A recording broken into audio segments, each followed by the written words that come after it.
Pagdating ni Coco Martinez sa pantalan ng kanilang probinsya, ay tinawagan muna niya ang kasambahay na si Aling Junicia. Ang nasabing ginang ay pinagkakatiwalaan ng kanilang pamilya sa Maynila, na siya ngayong nag-aalaga sa tatay ng binata na si Rigor Martinez. Nagkaroon ang Ginoo ng major depressive disorder matapos harap-harapang mahuli ang asawang si Ginang Lena Martinez, ina ni Coco, na merong kinakalantaring ibang lalaki sa mismong bahay at kwarto pa nilang mag-asawa. Bukod doon ay nalugi rin ang itinayo nilang maliit na negosyo dahil sa mga katarantaduhan ng ina ni Coco. Kaya ngayon, napilitan ang 30 anyos na binata na umuwi sa kanilang probinsya dahil na rin sa request ng kanyang lolo Marciano. Wala rin naman sana siyang balak magpunta dahil palaging binibilin ng kanyang ama na wag uuwi sa probinsya. Kaya lang, wala na rin siyang pagpipilian. Desperado na si Coco na mapabuti at mapanumbalik ang kanyang tatay Rigor. Aling Junicia, nakalapag na po ako sa barko at naghihintay na lamang po ako na magsusundo. Kayo na pong bahala muna kay tatay ha. Alam niyo naman ang sasabihin kapag nagtanong siya kung nasan ako. Salamat po at mag-iingat din kayo dyan. Dadalasan ko na lang po ang pag-update sa inyo. Pagkababa niya ng cellphone, ay dali-dali siyang nagtungo sa parking area para doon maghintay. Pero malayo pa lang ay natanaw na niya ang karatula na nakasulat ang kanyang pangalan. Dahil hindi niya pa rin nakikita ang kanyang chewing si Greg, ay inassume na niya na yun ito dahil sa karatula. Kawig din naman ng kanyang tatay, pero kayo manggilang, kaya nagbakasakali rin siya. Lumapit siya sa nasabing Ginoo at magalang tong tinanong. Magandang araw po. Kayo po ba si Greg Martinez? Ako po ito, si Coco Martinez. Anak po ko ni Rigor Martinez. Ah, ikaw na ba yung pamangkin ko si Coco? Ako nga ito, ang Tio Greg mo. Salamat sa Diyos at nakarating ka rito ng ligtas. Natutuwang nakipagkamay at nakipagyakapan ang Ginoo, habang si Coco naman ay medyo naiilang-ilang pa. Ito kasi ang unang pagkakataon niyang makikita ang mga kamag-anak sa kanilang probinsya. Hindi niya rin kasi talaga alam hanggang ngayon kung bakit ayaw na ayaw ng kanyang tatay Rigor na magpunta siya sa lugar na yon. Pagkatapos ng kumustahan, ay kagad inakag ni Tio Greg ang pamangkin sa may kalumaang owner-type jeep. Kinuha kagad ng Ginoo ang bag, kaya wala nang nagawa ang binata, kundi mapailing na lang habang napapangiti. Pagkasakay nila, ay kagad pinaandar ang sasakyan at nagbiyahe na papunta sa baryo dahil medyo malayo pa to sa pantalan. At habang nasa kalagitnaan ng pagmamaneho, ay nagbukas na rin ng talakayan ang kanyang tiyuhin. Pagpasensyaan mo na itong pinangsundo ko sa iyo ha. Luma na ang jeep ko eh. Eksakto rin kasi na may pinuntahan yung anak ng amo ko kaya hindi ko nahiram yung sasakyan nila. Pajero pa naman yun. Abay, napakaganda. Naku tiyo, ayos lang po sa akin. Sabi ko naman po sa inyo, di ba? Huwag niyo na po ako sunduin. Sanay naman po akong magbiyahe mag-isa eh. Kaya hindi po ako maliligaw. Nako, ako mayayari kay tatay kapag hindi kita sinundo. At saka syempre, gusto kong ako ang una makakita sa pamangkin ko. Aba, mas guwapo ka pala sa personal, Coco. Halos hindi nalalayo ang mukha natin eh. Mas tisoy ka lang ng konti sa akin. Lamang ka lang ng mga 3 paligo. Oo nga po, tiyo. Magkahawig nga po tayo kaysa kay tatay eh. Oo naman. Siya nga pala. Kumusta na ang Kuya Rigor? Sinabi pala sa akin ni tatay ang nangyari ah. Napawi ang ngiti sa mukha ng binata dahil sa tanong na yon. At nang mapansin siya ng tiyuhin, ay muli yung sumigunda. Pasensya na sa tanong ko ah. Namiss ko lang din kasi si Kuya eh. Ang tagal na niyang hindi nauwi rito. Aba, ang huling kita namin sa Maynila, kapapanganak mo pa lang nun eh. Ilang taong ka na ba ngayon? 30 na po. Sus Mariosep, ibig sabihin, halos 30 taon na kaming walang balita sa inyo? Aba, mabuti na nga lang nahagilap mo kami. Teka, paano mo pala nagawa yon? Yung katrabaho ko po kasi, umuwi sa probinsya nila. Pero sa kabilang parte naman po siya. Nakisuyo po ako, nadaanan yung address na nandun sa likod ng lumang picture ni tatay na nakatago lang dun sa baul niya. Sa awa naman po ng Diyos, ayun, nakilala niya si Lolo tapos nagbigay na nga po ako ng contact number sa tindahan ni Aling Mokang dahil wala raw kayong cellphone. Iba na talaga ang panahon ngayon, no? Mabilis na talaga matuntun ng mga tao, kahit nasa pinakasulok-sulok pa. Kaya nga po ang totoo nga po niyan matagal ko na rin gusto magpunta sa probinsya. Ang kaso, ito pong si tatay ayaw po talaga kapag inaaya ko. Ang totoo nga po niyan hindi niya alam na umuwi ako ngayon dito. Ah, ganun ba? Kahit kailan talaga si kuya, mataas pa rin ang ere. Ano po bang dahilan? At bakit ayaw umuwi dito ni tatay?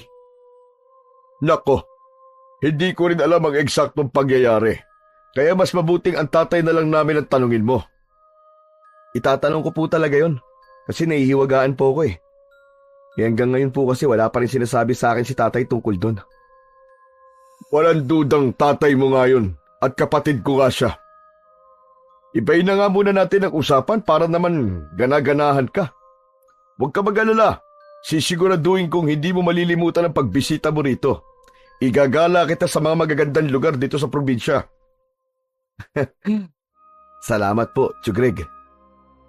Makalipas ang higit 2 oras, ay narating na nga nila ang mahabang tulay na siyang tanging daan na nag-uugnay, papasok at papalabas ng baryo. Medyo inirelax na ni Tio Greg ang pagmamaneho hanggang higit 20 minutos pa ay narating na nila ang bahay ng mga Martinez. Nang makita yun ni Coco, ay namangha siya sa itsura ng bahay. Simple lang yun, pero mahahalatang presko sa loob dahil meron itong silong. Maganda po pala ang bahay niyo rito, Tio Greg. Nako, naluluma na nga itong bahay Mabutit na remedyo namin noong nakaraang buwan kaya medyo naging okay na ulit. Siguro, presko dyan. Kasi may silong Oo, tama ka. Presko talaga, pamangkin. Nasaan po pala si Lolo? Mukhang nandun pa yun, kinamukang. Doon siguro naghintay sa atin. Hindi na kasi tayo magagawi ron Pero hindi bale. Pupuntahan ko na lang. Malamang din kasi hinihintay niya rin yung pinalutong mga pagkain para sa'yo. Nako, sabi ko po wag na mag-abala Pagbigyan mo na. O siya, pumasok muna tayo sa loob at kung gusto mo maidlip ka muna at gigisingin na lang kita kapag dumating na ang tatay, ha?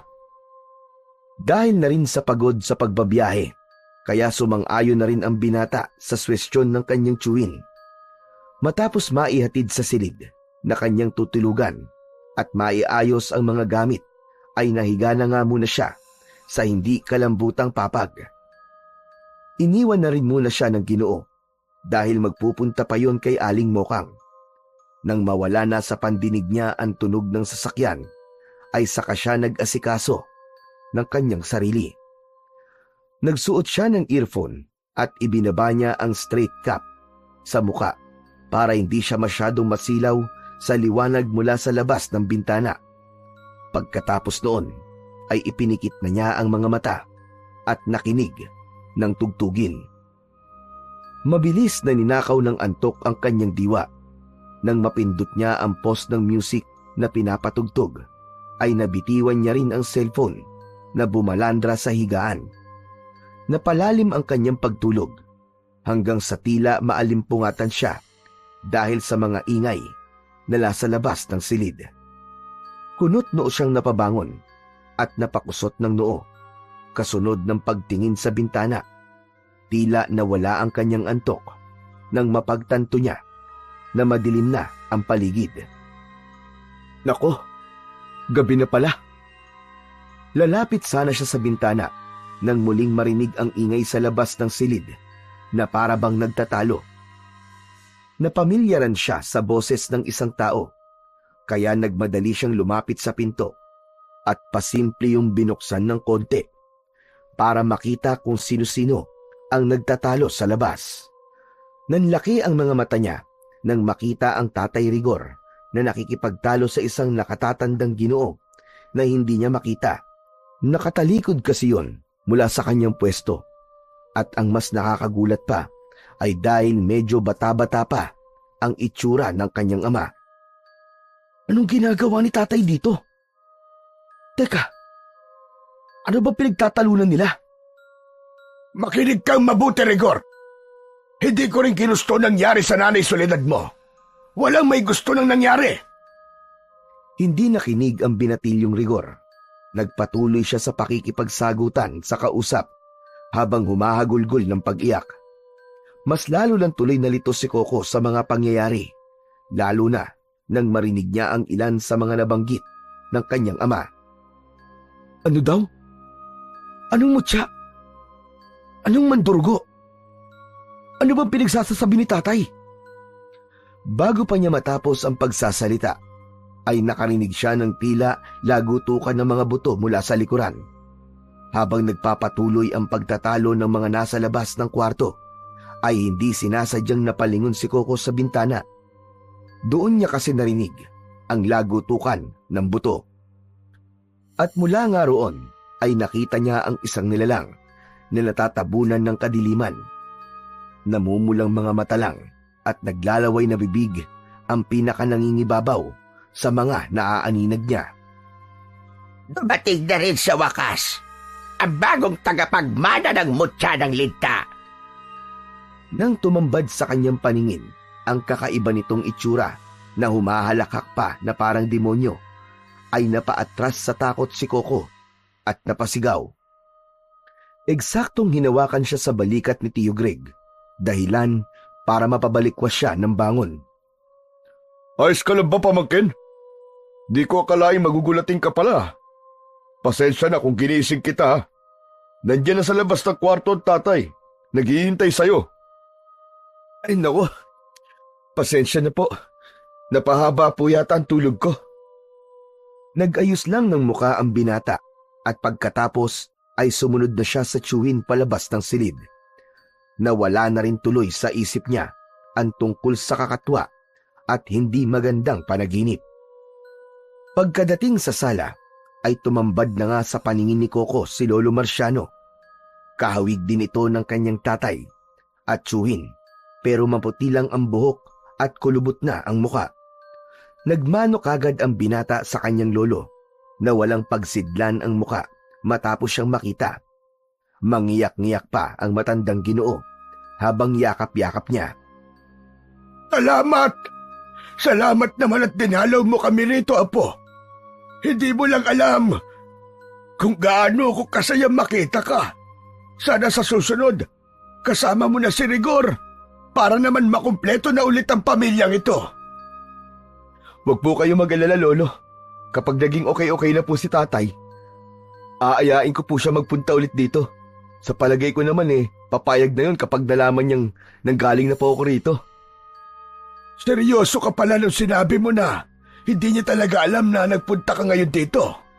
Baka lalong magalit yun, Apo. Hindi naman po siguro.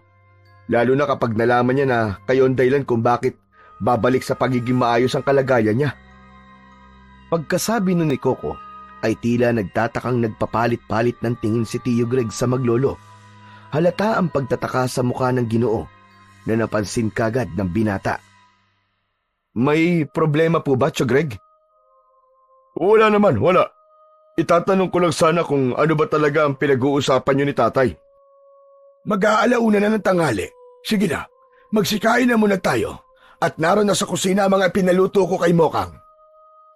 Natigilan na sila sa pag-uusap dahil nga nag-aya na si Lolo Marciano sa kusina para mananghalian. Marami-rami rin silang napag-usapan habang kumakain hanggang sa merong dumating na isa sa mga opisyal ng barangay at tinawag ang matandang lalaki. Kilala kasi sa lugar na yon si Lolo Marciano na talagang tumutulong sa mga nangangailangan. Naiwan tuloy silang magtsuwin na habang kumakain ay nagpapatuloy ng kwentuhan. Tiyo, kilalang kilala pala ang lolo rito sa lugar nyo, no? Hindi pa po ba magre-retire si Lolo? Kasi medyo may edad na siya eh. Namumuti na nga po ang mga buhok eh. Alam mo, pamangkin, kung ako lang, patitigilan ko na yan si tatay eh. Pero siya na mismo nagsabi na masaya siya sa ginagawa niya. Sino ba naman ako para kontrahin yun, di ba? Pinapaalalahanan ko na lang yan kahit papano. Kahit alam ko namang kayang-kaya niya pa rin ang sarili niya, kahit may edad na. Minsan nakakapag-alala rin, lalo na kapag 10 oras na ng gabi nauwi yan. May mga ganong pagkakataon kasi talaga. Baka nga mamaya gabihin na naman yan eh. Ang galing po ni Lolo Marciano, no? Teka, ano po bang itinutulong niya sa mga taga rito? Hindi mo na itatanong, kilalang manghihilot yan dito si tatay. Pero hindi yung ordinaryong hilot-hilot na katulad sa inyo sa Maynila. Dito kasi sa probinsya ay iba. Teka, sandali. Paano ko ba ipapaliwanag? Parang ano po ba? Parang faith healer po ba, ganon? Sa amin kasi may nakikita akong ganon eh. Ang alam ko nga, dinala na ni Aling Junicia ron si tatay. Pero parang hindi naman po effective. Nako, dun pa dinala ang tatay mo. Kaya nga faith healer eh. Ibig sabihin dapat meron kang pananampalataya. Una sa may kapal. Pangalawa, sa taong nagpapagaling sa'yo. At ikatlo, sa sarili mo. Nagagaling ka.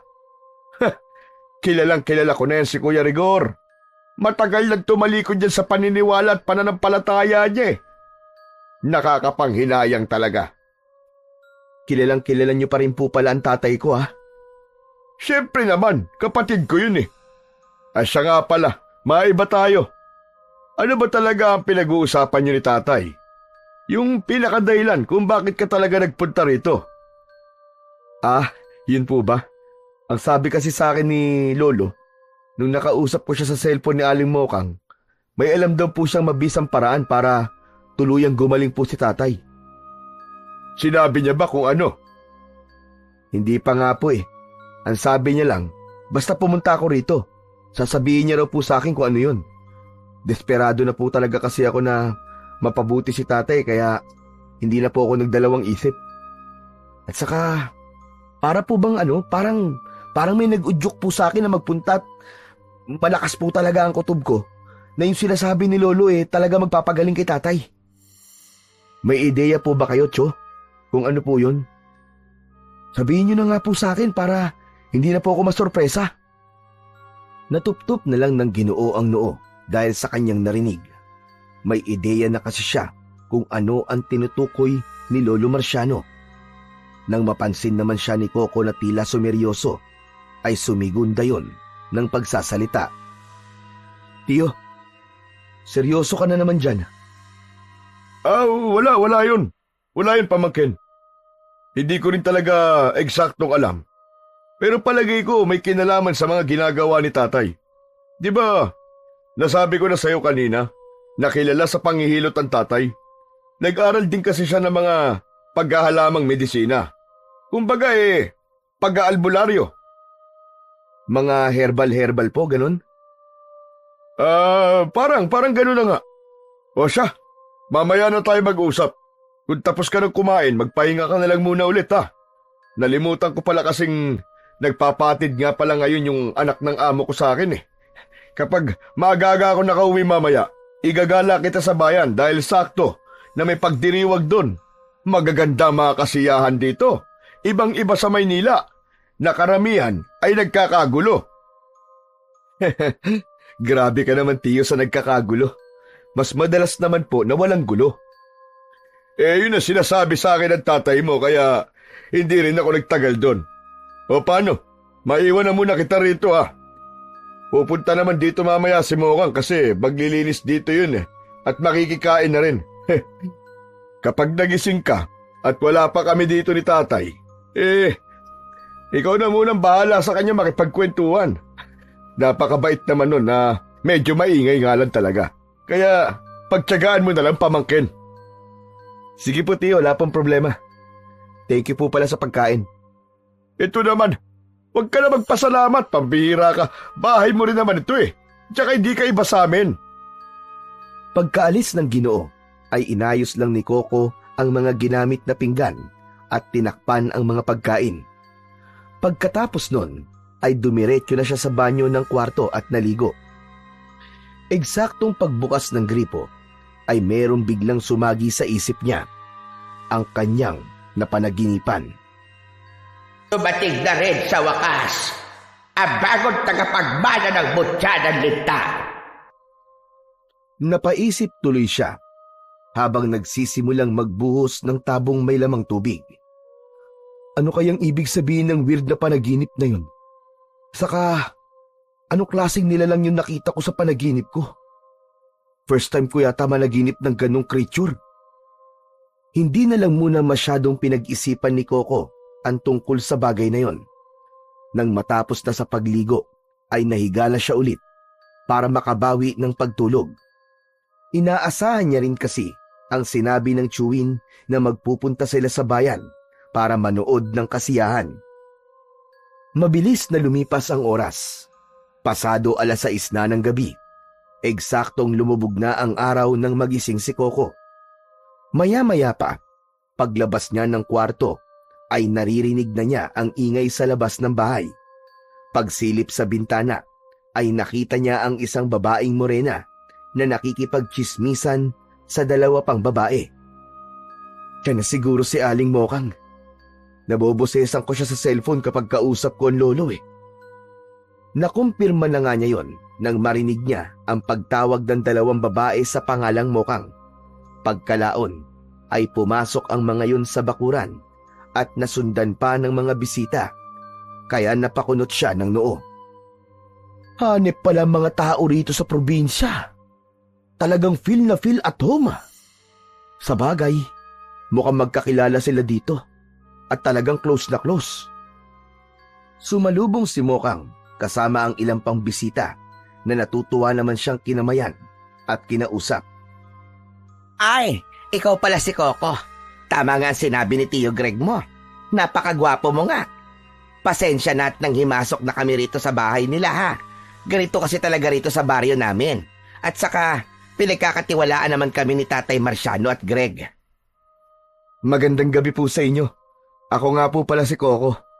Sige lang po at mag-enjoy kayo. Aling Mokang, pasensya na kayo dahil hindi ako masyadong sanay makihalubilo ah. Sayang naman. At nagdala pa naman to si Kanor ng tuba. Tikman mo lang kahit sambaso. Wala pong problema. Basta isang baso lang po, Aling Mokang ha. Hindi kasi talaga ako umiinom ng alak eh. Kalaunan ay nawala rin ang ilang ni Coco dahil sa mababait na kapitbahay ng kanyang mga kaanak. Hindi rin siya naboring sa usapan at ramdam niya ang pag-i-entertain ng mga kausap. Sa sobrang tuwa niya nga rin, ay nasabi niya pa kay Aling Mokang ang sitwasyon ngayon ng ama, kaya hindi to nakasama sa pag-uwi ng probinsya. Kilala rin kasi ng babae ang tatay niya dahil magkababata ang mga ito. Nagpatuloy na nga ang kasiyahan hanggang sa magkalasingan na ang mga tao. Hindi na rin napigil ng binata ang sarili na mapainom ng maraming alak, kaya sumipa rin ang tama ng alak sa kanya. Maya-maya pa, habang nagkakasiyahan ang mga tao at nagsasayawan, ay medyo sumuray-suray na tumayo si Coco para magbanyo. Papasok pa lang siya ng bahay nang biglang umihip ang malakas na hangin at nang dumampi ito sa kanyang kalabnan, ay matinding panlalamig kagad ang kanyang naramdaman.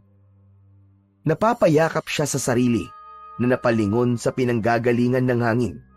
At nang dumako ang tingin niya sa ilang punong nakapaligid sa bakuran, ay gano'n na lang ang pagtataka niya dahil hindi naman gumagalaw ang mga dahon. Walang senyales ng malakas na paghangin, kaya napakunot siya ng noo. Ang gaharaan naman, hindi man lang gumalaw ang dahon kahit lumakas ang hangin. Nagpatuloy na siya sa paglalakad Subalit nang may mahagip ang kaliwang mata niya na isang tao sa bandang gate, ay napalingon kagad siya roon. At tumambad na nga sa kanyang paningin ang isang magandang babae, pero medyo may edad na. Mahaba ang buhok nito na halos sumayad na sa lupa. Nakasuot ng itim na bestida at malamlam ang mga mata.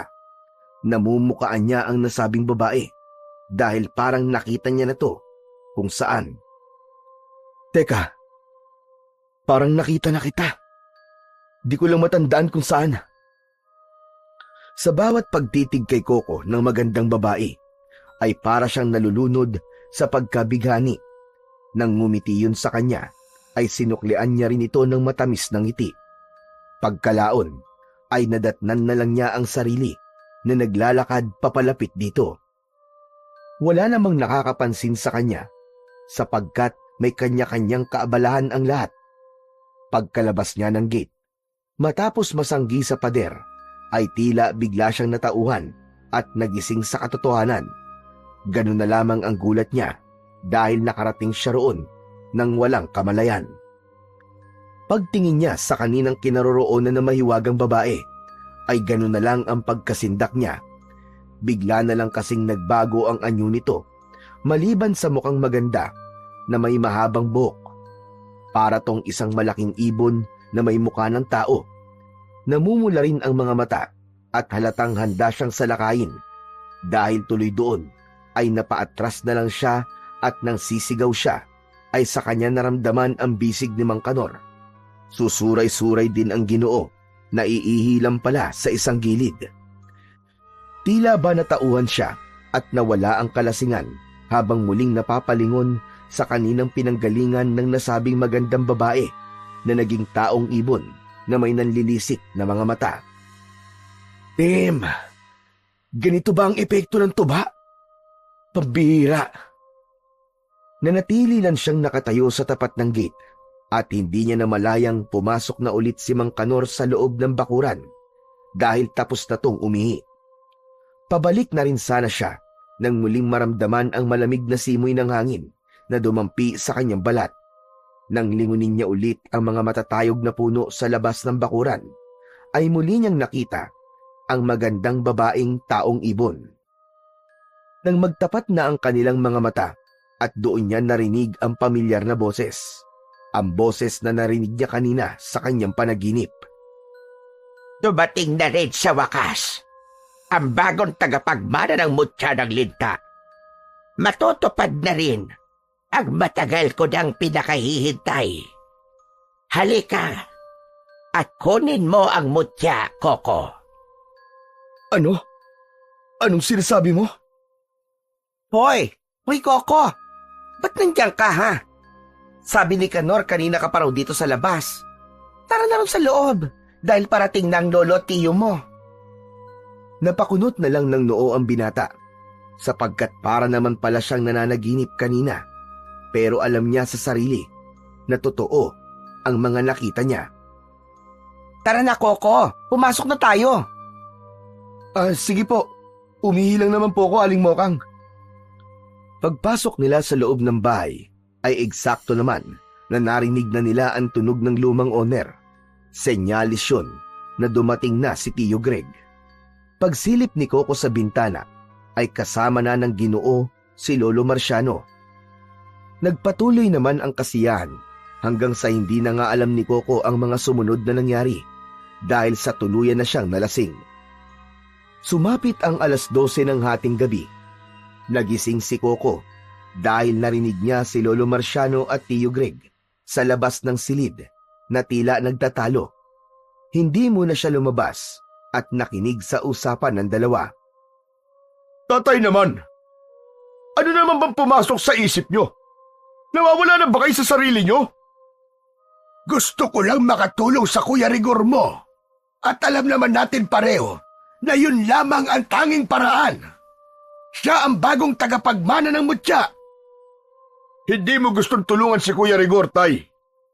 Gusto mo lang talaga mabawi ang mutya at gagamitin mo pa si... Hindi totoo yan sinasabi mo, Greg. Bawiin mo yung sinabi mo. Hindi totoo yan. Tay, Hindi pa ba kayo nadala nung una, ha? Dahil sa pagpilit nyo mabawi ang mutya, pati ang nanay napahamak. Nakita nyo naman kung ano ang kinahinatnan niya, di ba? Tapos ngayon, pinapunta nyo rito ang apo nyo para gawin din ang ginawa nyo sa nanay ko. Kapag dalaman to ni kuya, siguradong hindi niya na talaga kayo mapapatawad. Kaya bukas na bukas din eh. Kapag ginawa mo yan, kalimutan mo na rin naging tatay mo ko. Magsama kayong dalawa ni Rigor. Kahit walang masyadong naiintindihan sa mga naririnig, ay lumabas na lang si Coco ng kwarto para pigilan si Lolo Marciano at Tio Greg. Nagulat naman ang dalawa nang bigla siyang sumulpot. Oh, Coco! Pamangkin! Aba, maaga pa! Saan ka pupunta? Naalimpungatan lang po ako dahil narinig ko po kayo ni Lolo eh. Nag-aaway po ba kayo? Ha? Hindi ah. Di ba, tay? Oo, apo. Pasensya ka na kung medyo napalakas ang boses namin. Ganito lang talaga kami ni tatay. Ganito kami mag-uusap. Sige na, bumalik ka na uli sa kwarto mo. Dahil bukas igagala pa kita. Sige po.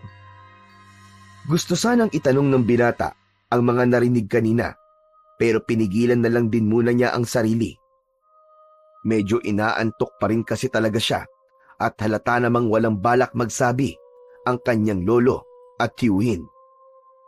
Kinabukasan ay tila parang walang nangyari at katulad ng ipinangako ni Tio Greg ay iginala niya sa baryo si Coco. Nag-enjoy naman ang binata at kahit maraming pagkakataon na magtanong sa tiyuhin ay hindi niya muna ginawa dahil ayaw niyang masira ang mood ng Ginoo. Pag-uwi nila pasado 8:00 ng gabi ay eksaktong tulog na si Lolo Marciano, kaya nagtungo na rin si Coco sa kanyang silid para magpahinga. Medyo napagod kasi siya sa dami ng napuntahan nila ng kanyang Tio Greg. Sa pangalawang gabi niya roon ay napanaginipan na naman niya ang kakaiba pero pamilyar na babae.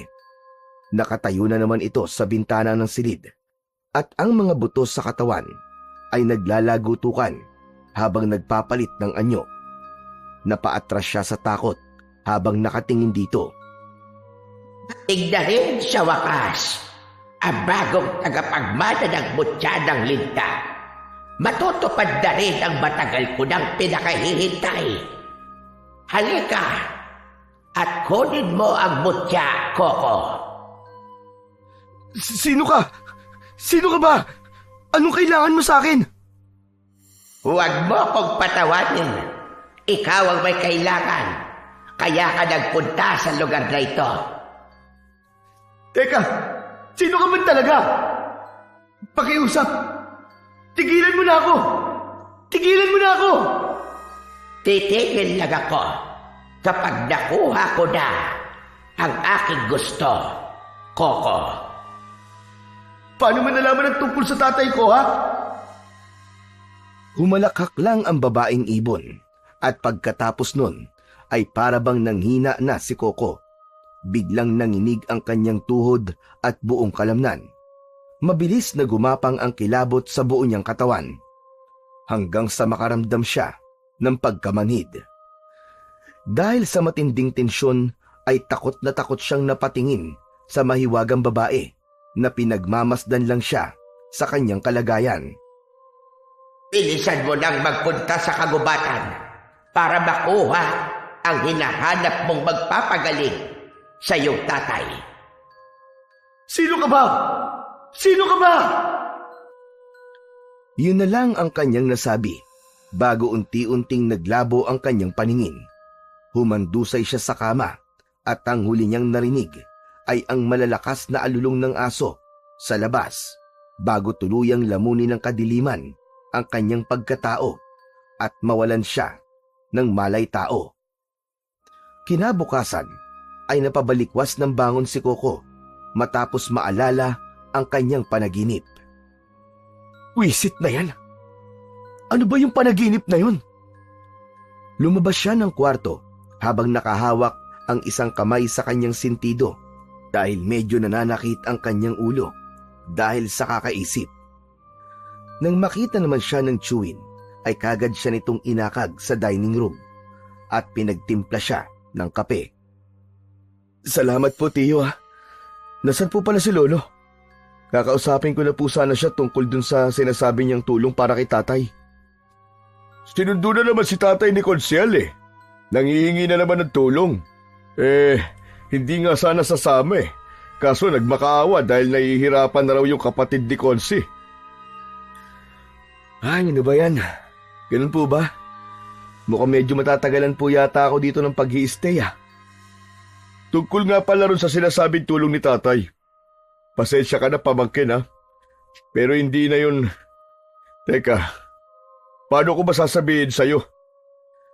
Bakit, Tiyo, may problema ba? Hindi naman sa ganun. Pamangkin. Kaya lang kasi yun ipinangako sa'yo ni tatay. Sadyang imposibleng mangyari. Ano pong ibig niyo sabihing imposibleng mangyari, Tiyo?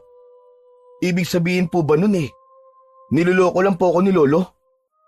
Naku, hindi pamangkin. Totoo sinasabi ni tatay. Hindi kanya niloloko. Kaya mapagaling si Kuya Roger ng mutya ng linta. Ang kaso lang ay nako. Ang kaso napaka-imposibleng makuha nun. Napakunot ng noo ang binata dahil sa hindi niya magets ang tinutukoy ng Chewin. Makailang beses niya na kasing narinig ang patungkol sa mutya ng linta sa mismong Chewin at sa mahiwagang babae. Alam kong hindi mo naiintindihan ang mga sinasabi ko. Pero maniwala ka sa akin, pamangkin. Mapanganib ang kinaroroonan ng mutya na yun. Tiyo naman, kahit wala ako masyadong maintindihan sa sinasabi mo. Nagpunta ako rito kahit ayaw ni tatay dahil desperado na ako. Gagawin ko po ang lahat para bumalik po siya sa dati. Ayoko lang din na manganib ang buhay mo, pamangkin. Katulad na nangyari sa nanay namin. Doon sa Lola Soledad mo. Kung ganun, tama nga po ako nang hinala noong nakaraang madaling araw sa narinig ko. Nagtatalo po kayo ni Lolo tungkol sa bagay na magpapagaling kay tatay. Oo, pasensya ka na. Pasensya ka na kung tutol ako, pero inuulit ko lang ha. Ayoko manganib ka dahil kapag nangyari yun, sigurado mas lalo magagalit sa amin si Kuya Rigor. Naiintindihan ko naman kayo, Tiyo, sa gusto niyong iparating. Pero kung makikita niyo lang po ang kalagayan ngayon ni tatay habang naghihirap sa dinaranas niyang depresyon, kung kayo nasa katayuan ko, sa tingin ko po, gagawin niyo rin po ang lahat o susuungin ang kahit na anong panganib para lang bumalik siya sa dati. Pero Coco, walang gamot na makapagpapabalik sa dati. Pero hindi po masamang sumubok. Kailangan ko pong subukan para kay tatay. Para po sa kapatid niyo. Kung mahal niyo po ang kuya niyo o si tatay, alam kong susuportahan niyo po ako. Katulad ng pagsuporta ni Lolo. Hindi na nagawang makasagot ni Tio Greg sapagkat dumating na si Aling Mokang. Tangan ang mga pagkain para sa kanilang agahan. Masayang pumasok ang ginang at inilapag ang mga pagkain kasama si Mang Kanor. Oh, heto na ang mga pagkain nyo. Pang-almusal. Dinaing na bangos na binudburan ko ng maraming kamatis at sibuyas. May skinless pa, saka tinapa na rin. O hala, sige. Kain na, Coco. O Greg, kain na. Maraming salamat po, Aling Mokang. Maraming salamat. Sumabay na kayo sa amin, Mokang, Kanor. Ay talagang sasabay ako sa pagkain dahil bukod sa hindi pa ako nag-aalmusal may ikikwento ako sa inyo. Malamang, hindi niyo pa nababalitaan dahil nandito lang kayo sa loob ng bahay. Pagkapwesto ni Aling Mokang at Mang Kanor sa tapat ng hapagkainan, ay nagkwento kagad ito sa mga kasama. Alam niyo ba na yung mga turistang umakyat sa kilalang bundok dito malapit sa baryo, natagpo ang patay lahat kanina lang umaga. Siguro nasa lagpas 10 yun. Nakita ko nga si Tatay Marciano kasama si Konsehal Abrogar, pati si Kapitan Aduares. Ang sabi-sabi nagsimula na naman daw sumalakay yung mga mandurugo. Ano pong sabi niyo? Mandurugo? Ano po yun? Isang klase yun ng aswang na alamat dito sa aming baryo. Klase ng aswang? May mga klase pala ang mga aswang? Abay, oo naman. Tanong mo dyan sa Tio Greg mo. Hindi ko rin kasi masyadong alam yung itsura nun eh. Basta ako, sagap lang ng sagap ng chismis sa paligid. Sagap at chismis is my life. Ay nako, tumigil ka na nga Mokang. Kumain ka na lang dyan at magpakabusog ka. Ito namang si Greg, oo. Huwag ka nga masyadong KJ. Aliwin mo naman tong pamangkin mo sa mga kwentong probinsya. Isa pa, ang pamilya na naman ang biyasa pagdating sa mga ganyan. Lalo na si Tatay Marciano, na kilala kahit saang lugar dito sa probinsya bilang isang mahusay na albularyo. Oo nga naman po, Tiyo. Ano po ba yung mandurgo? Ang akala ko po kasi, basta sinabing aswang, yun na yun. Ngayon ko lang po nalaman na may mga uri rin pala ang aswang. Sabihin mo na, Greg. Nagtatanong na tong pamangkin mo, oh. Ikaw talaga, kahit kailan ka talaga Mokang. Inayos muna ng Ginoo ang sarili at pagkalaon ay saka siya lumagok ng tubig para linisin muna ang lalamunan. Si Coco naman ay sumubo ng makakain habang nakaantabay sa tiyuhin na handa nang magkwento. Matagal nang laganap ang mga mandurugo dito sa baryo. Pero ayon sa matandang kwento, o itinuturing na alamat ng mga taga rito, halos lahat o karamihan sa kanila ay ikinulong doon sa gitna ng masukal na kagubatan doon sa may bundok na sinasabi ni Mokang kanina. Ano nga pong itsura nila? Katulad po ba ng mga napapanood ko sa pelikula doon sa mga nakakatakot? Anong itsura po tapos malalaki po ba ang pangil na kapag kinagat ka sa lege, siguradong tanggal ang leeg mo? Kapag nagpapalit anyo sila, hindi nagbabago ang itsura ng kanyang mga muka. Nananatili yung maganda at anyong tao. Pero malalaki ang pakpak nila at matatalim. Kumbaga kung ilalarawan, mga malalaking ibon sila na may mukha ng tao o sa madaling salita ay taong ibon. Katulad ng tipikal na aswang, hayok na hayok sila sa sariwang dugo at karne ng tao. Matapos marinig ang mga paliwanag na yon, ay bigla na lang sumagi sa isip ni Coco ang tungkol sa mahiwagang nilalang na madalas niyang nakikita magmula nang mapadpad siya sa baryo. Sa hindi malamang kadahilanan ay nangilabot ang kanyang katawan pero pinilit niyang labanan ang takot dahil patuloy pa rin sa pagsasalaysay ang kanyang tiyuhin. Kaya ganun ang itsura ng mga mandurugo dahil sila ay mga dating kinari. Sandali lang, Greg. Ano nga ulit ang kinari? Narinig ko minsan na nagkwento ng ganun si Tatay Marciano eh. Pinaniniwalaang ang mga kinari ay mga kalahating diwata at kalahating tao o mga nilalang na may dugo ng diwata. Magagandang nilalang sila na may pakpak ng ibon sa likuran. Kapag ang kinari ay umibig sa tao, ito ay magsisilbi at magmamahal ng tapat sa tao. Ngunit kapag ang pag-ibig ng tao ay hindi dalisay, ang kinari ay magiging aswang na kung tawagin ay mandurugo. Grabe, kaya pala nasa kagubatan lang sila ikinulong. Siguro makapangyarihan yung nagkulong sa kanila roon sa gubat. Pero sandali lang, kung may mga namatay na mga turista na kagagawa ng mga mandurugo, ibig sabihin lang nun, ay nakatakas na sila, hindi ba? May isang mandurugo ang malayang nakakagawa nun dahil nasa kanyang kalahating parte ng mutya ng linta. Pero hindi umaalis sa mandurugo na yun sa gubat hanggang hindi niya nakikita ang bagong tagapagmana ng kalahati pang parte ng nasabing mutya. Kung totoo yung sinasabi mo, Greg, kung hindi mandurugo ang pumatay sa mga turistang umakyat sa bundok, posible bang mga mababangis na hayop o mamamatay tao talaga ang pumaslang sa kanila? Posible. Pero posible rin na nakita na naman durugo ang bagong tagapagmana ng kalahati pang parte ng mutya ng linta. Ano ba kasi ang mutya ng linta na yan? Diyos mio naman. Kahit madalas ko na noon marinig yan sa mga matatanda, hanggang ngayon hindi ko pa rin maintindihan. Habang patuloy sa pag-uusap, si Coco naman ay lalong nangamba sa mga narinig niya mula sa kanyang tiyuhin. Bukod kasi sa ipiniliwanag ng Ginoo patungkol sa deskripsyon ng isang mandurugo, ay meron pa siyang nakumpirmang isang bagay.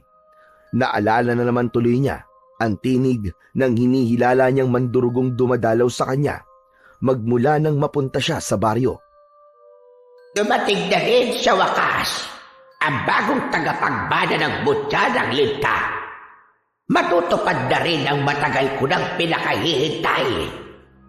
Halika at kunin mo ang Mutya, Koko. Ikaw ang may kailangan, kaya nagpunta ka sa lugar na ito. Titigil lang ako kapag nakuha ko na ang aking gusto. Bilisan mo na't magpunta ka na sa kagubatan para makuha ang hinahanap mong magpapagaling sa iyong tatay.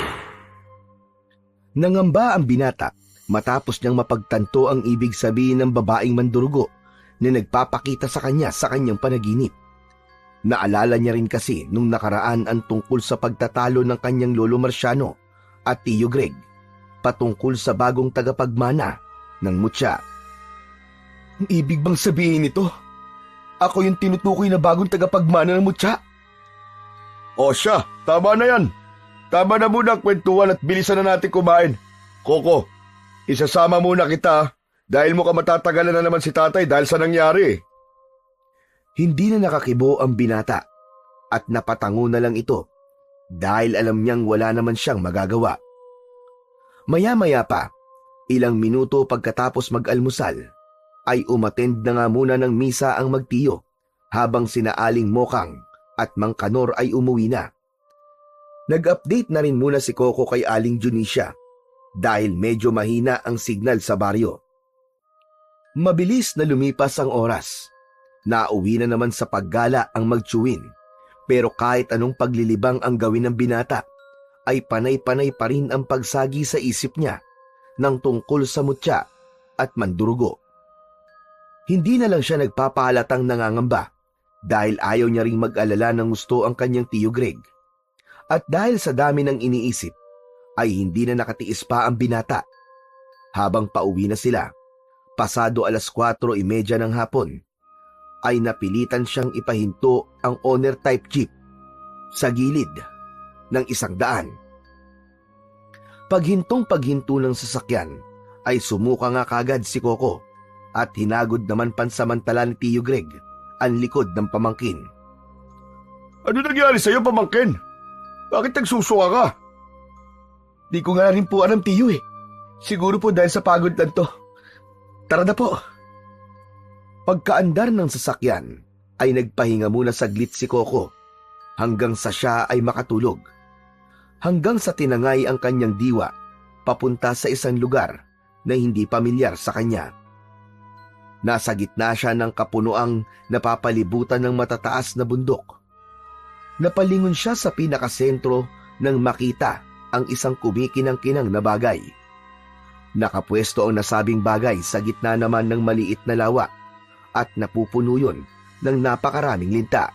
Tinadya niyang singkitan ang kanyang mga mata para maaninag niya ng maayos kung ano ang bagay na kumikinang.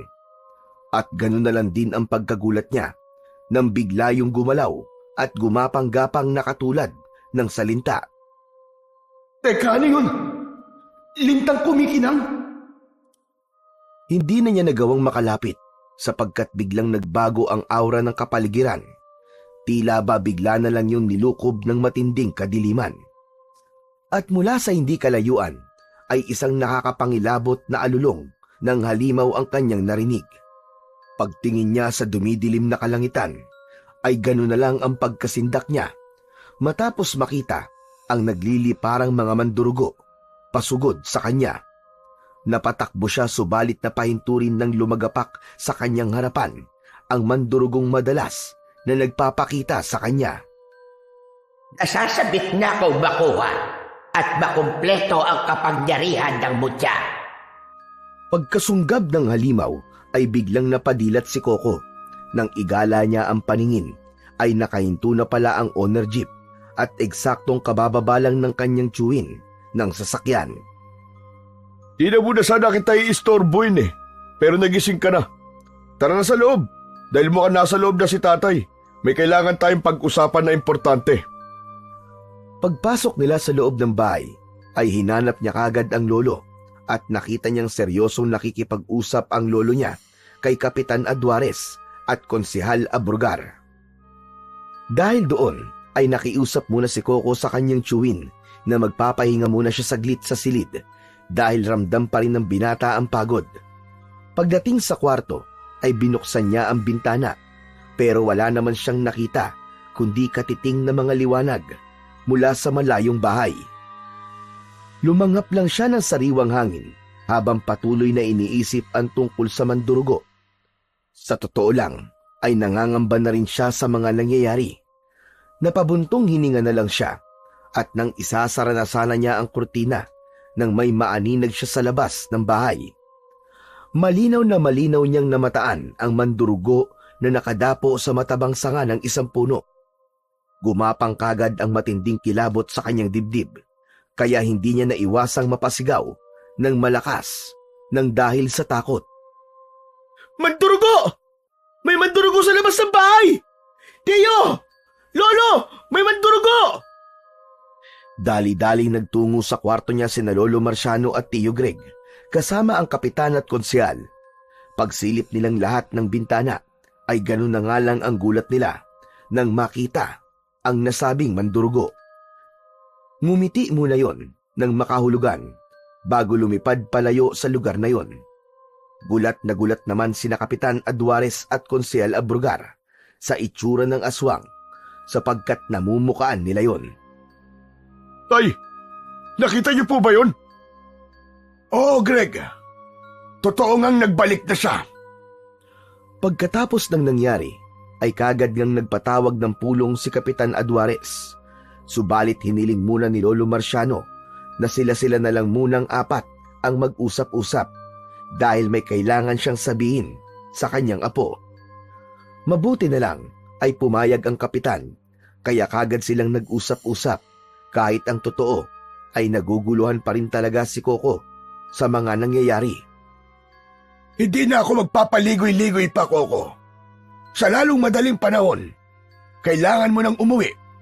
Kaya pag sikat ng araw, ay ihahatid ka na ng Tio Greg mo papuntang daungan. Teka lang po, Lolo. Bakit po? Paano na po yung sinasabi niyong bagay na makakatulong kay tatay? Dahil sa insidente ng pagkamatay ng mga turista sa bundok, kaya kinailangan kong gawin ito. Isa pa, tama ang Tio Greg mo. Delikado para sa'yo at para sa mga taga-baryo kung mananatili ka pa rito. Ano po ba nangyayari? Coco, pamangkin, makinig ka na lang sa sinasabi ni tatay. Para to sa kapakanan mo at ng mga taga-baryo. Pero paano po ang tatay ko? Alam ko medyo selfish akong pakinggan pero ang ipinunta ko po rito para mahanap po magpapabuti sa kalagayan ng tatay ko. Ng kapatid niyo po. Na anak niyo po, Lolo Marciano. Apo, higit sa lahat ng nandito, ako ang mas nakakaintindi sa'yo. Maniwala ka man o sa hindi, pero hindi natin pwedeng isakripisyo ang nakararami para lang sa kapakanan ng isang tao. Natigilan at napanganga si Coco sa kanyang narinig, sapagkat hindi niya sukat akalain na manggagaling mismo sa kanyang lolo ang mga salitang yon. Naririnig niyo po ba ang mga sinasabi niyo, Lolo? Naririnig niyo po ba? Anak niyo po ang tatay ko, Lo. Hindi ako nagtataka kung bakit kayo iniwan ni tatay. Ngayon na-realize ko na po kung anong klaseng mga tao kayo rito. Tama nga ang tatay na hindi dapat ako magpunta rito. Hindi po ako makapaniwala na sarili mong anak kaya mong ipagpalit sa ibang tao. Tumigil ka na, Coco! Hindi mo alam ang sinasabi mo! Dapat po pala talaga hindi na ako pumunta rito. Kung alam ko lang, nakinig na lang sana ako sa tatay ko. Totoo palang makasarili kayo at mga walang kwenta. Nagulat na lang ang binata nang dumampi sa kanyang pisngi ang kamao ni Tio Greg. Uunday pa sana ang Ginoo ng pangalawang suntok pero umawat na sina Kapitan Aduares at Konsehal Abrugar. Si Coco naman ay napasandal lang sa isang gilid habang dinadama ang pisnging natamaan ng sapak. Nagtungo naman si Tio Greg sa silid ng kanyang ama at merong kinuwang lumang larawan bago muling nagpatuloy.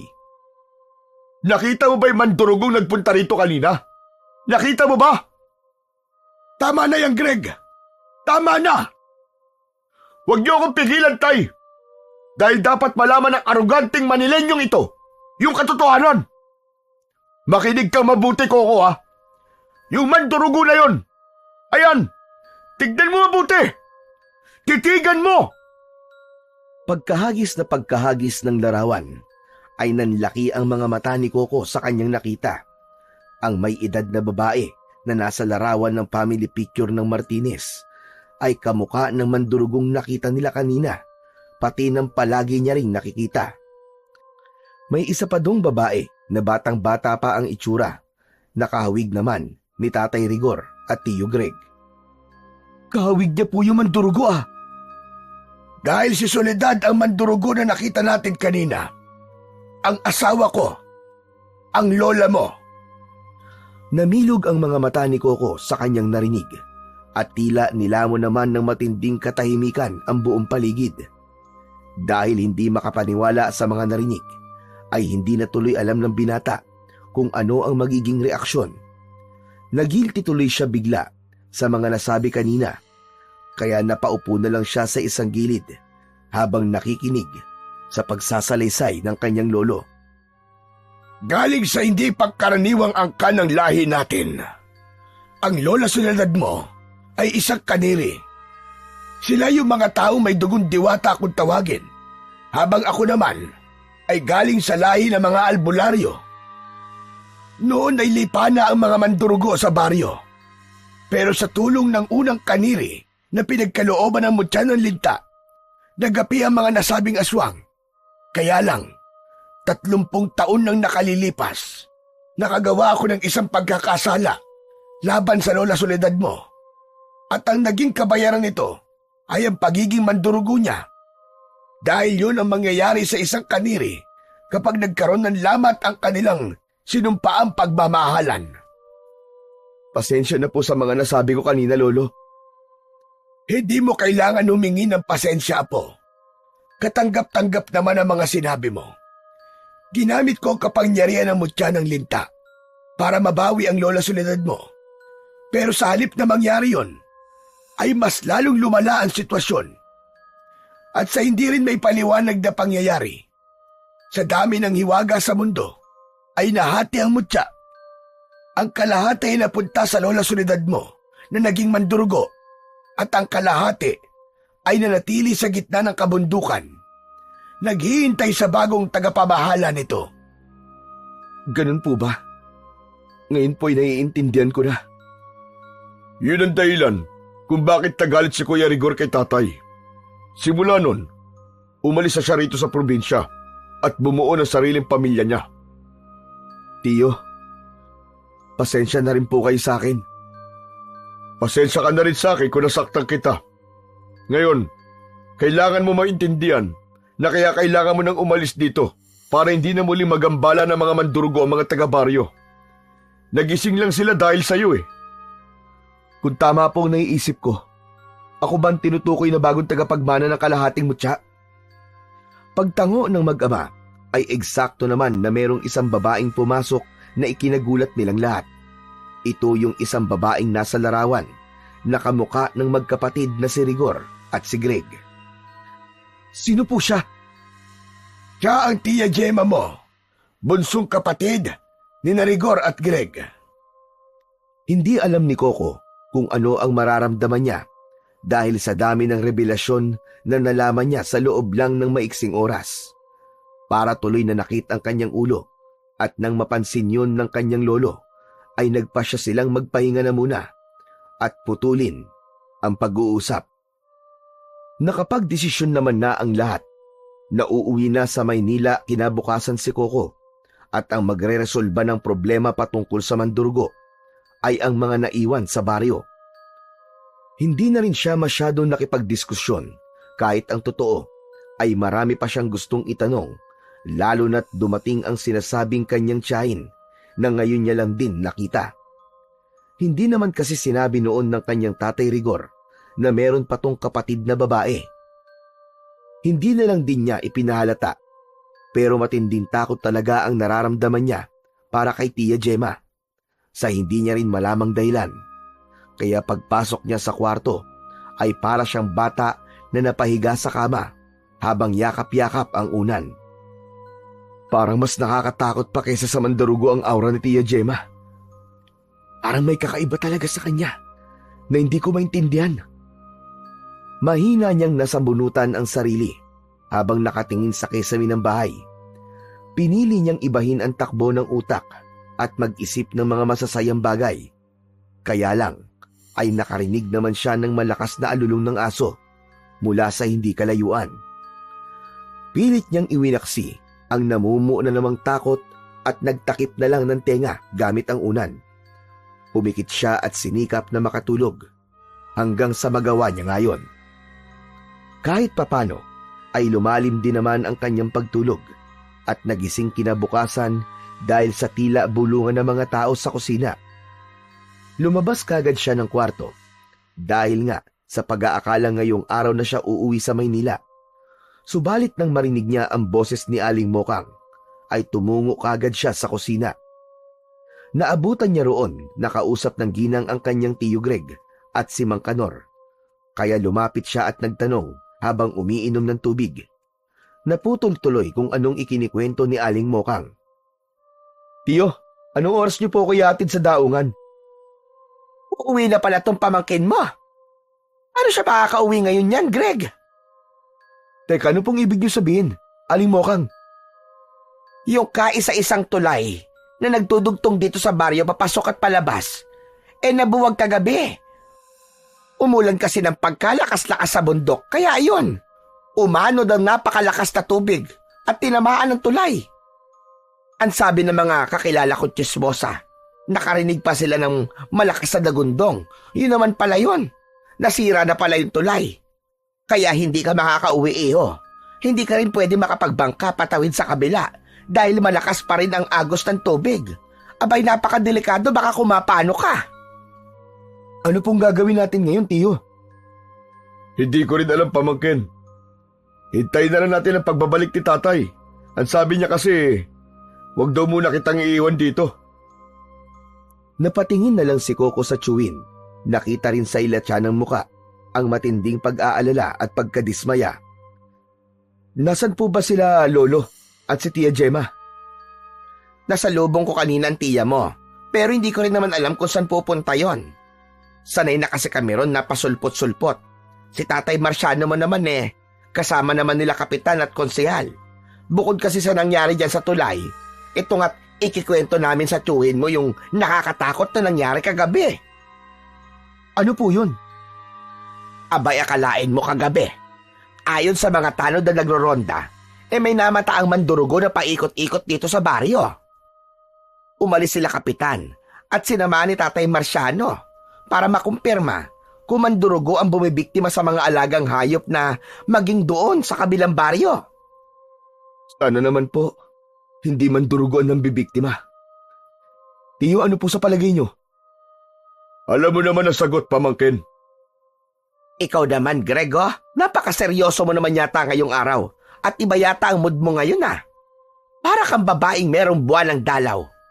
Coco, pasensyahan mo na yung tsuhin mo. Minsan talaga'y ganyan yan. Kaya nga hindi nakapag-asawa Pabago-bago ng pag-uugali. Ang hirap niyang ispilengin. Palibasa February ang birthday.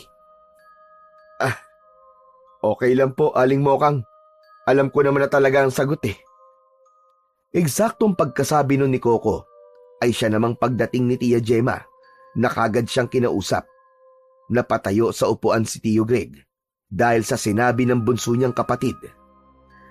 Tinanong kasi ng ginang si Coco kung nanaginip ito o nagkaroon ng pangitain patungkol sa mandurugo. Nang sumagot ng oo ang binata, ay nagpaliwanag nga kagad ng seryoso ang kanyang tiyahin. Ayon pa kay Tia Gemma, ang pangitaing yun ay isa sa pagpapatunay na siya nga ang bagong tagapangalaga ng mutya ng linta. Isa sa mga dahilan kung bakit nagpapaalis-alis ang ginang sa baryo dahil sinasaliksik niya ang mga bagay na maaari pang makatulong sa kanilang pamilya. Hindi lang para mapagaling si Ginoong Rigor o mabawi at mailigtas si Aling Soledad, kundi para na rin tuluyang matuldukan ang napipintong paglaya ng mga mandurugo sa baryo. Nagulat ng gusto sina Aling Mokang, Mang Kanor at Coco, lalong-lalo na si Tio Greg, sapagkat ngayon niya lang narinig na magsalita patungkol doon ang bunso niyang kapatid.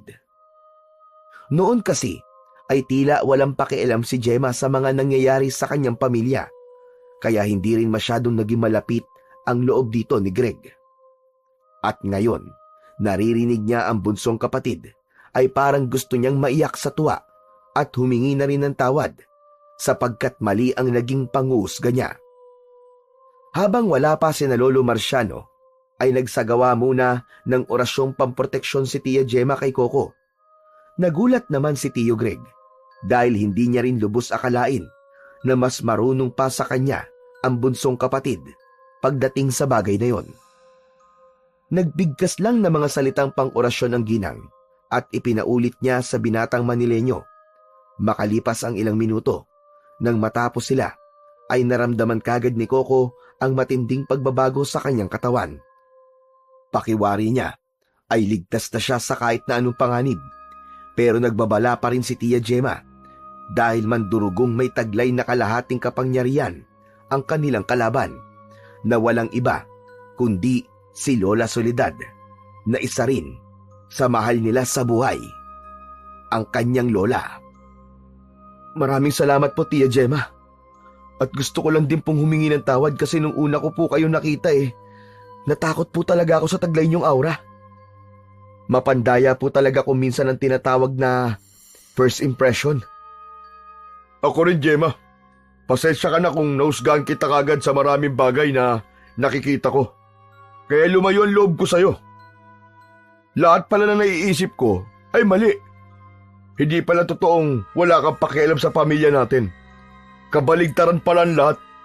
Sigurado matutuwa ang tatay kapag nalaman niya na may kaalaman ka rin pagdating sa mga ginagawa niya.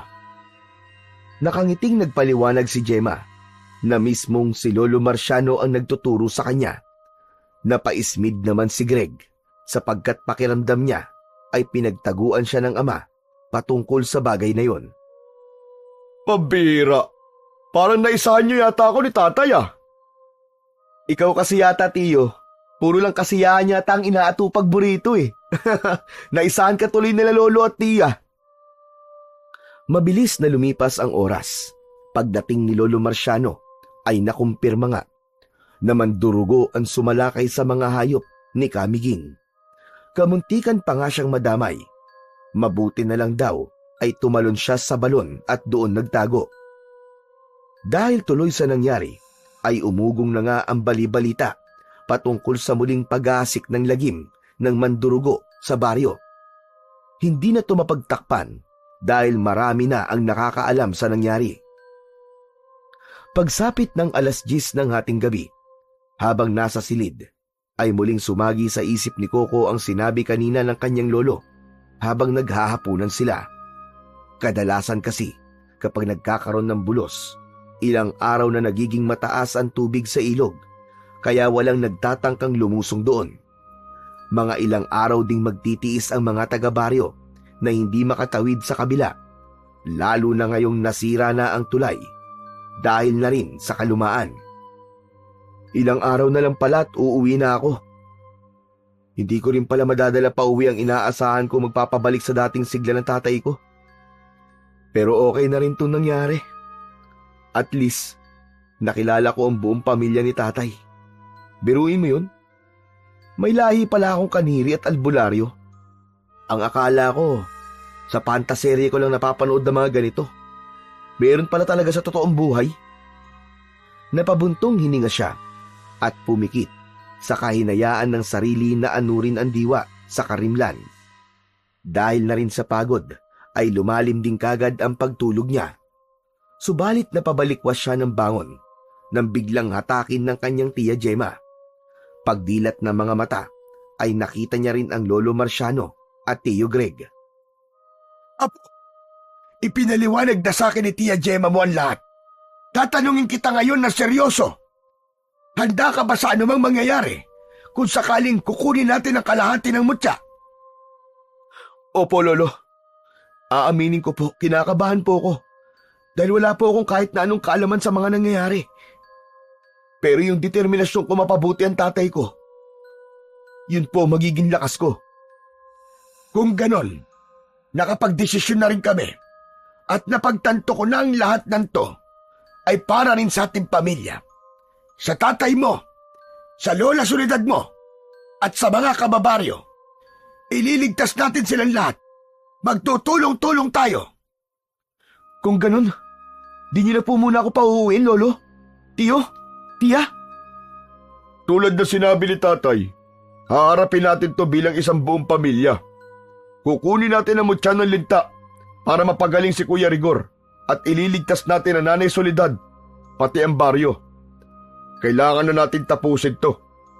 Katulad na sinabi ni Gemma, ito na ang tamang panahon at hindi aksidente na naparito ka.